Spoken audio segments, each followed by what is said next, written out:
ఒక ఊరిలో రాము సోము అనే ఇద్దరు స్నేహితులు ఉండేవారు. ఒకరోజు రాము, అన్నా, మీ అమ్మాయికి పెళ్లి పెట్టుకున్నావంట కదా? అవును రాము, ఈ నెలలో అమ్మాయి పెళ్ళి. ఈ డబ్బులు తీసుకో అన్నా, ఎంతో కొంత నీకు సాయం కింద ఉంటాయి. అయ్యో పర్వాలేదు రాము, ఉంచుకో. అరే తీసుకో అన్నా.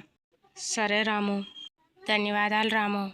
అయ్యో పర్వాలేదు అన్న, పద వెళ్దాం అంటూ ప్రజలందరికీ సాయం చేస్తూ అందరితో కలిసిమెలిసి ఉండేవాడు. కానీ సోము మాత్రం,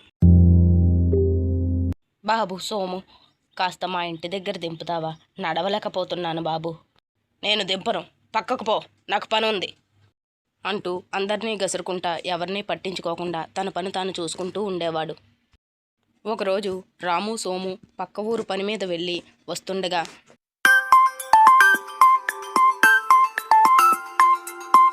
వాగు పొంగి ఇద్దరూ కలిసి నదిలో కొట్టుకుపోయారు. కాపాడండి, ఎవరైనా ఉన్నారా? కాపాడండి. అరే రాము సోములా ఉన్నారే, ఎలాగైనా కాపాడాలి అనుకుంటూ రామును కాపాడగలిగాడు. సోము మాత్రం కొట్టుకుపోయాడు. అరే అన్న, మీ ఇద్దరికీ కూడా ధన్యవాదాలు. అయ్యో అరే రాము, నువ్వు ఎన్నోసార్లు మాకు కష్టమొత్తే కాపాడావు. అలాంటప్పుడు నువ్వు ప్రాణాపాయ స్థితిలో ఉంటే మేము కాపాడకుండా ఎలా ఉండగలం? నీ వంటి మంచివాడిని మా ప్రాణాలకు తెగించైనా కాపాడుకుంటాం. చివరకు సోము కొట్టుకుపోతుంటే ఒక వాగు కనపడి దాన్ని పట్టుకున్నాడు. ఆ వాగుపై కూర్చుని సోము పశ్చాత్తాపడసాగాడు. అయ్యో, రాము ఎప్పుడు అందరికీ సహాయం చెయ్యబట్టే అందరూ కలిసి రామును కాపాడారు. నేనెప్పుడూ ఎవరికీ సహాయం చేయక నన్ను వదిలేశారు.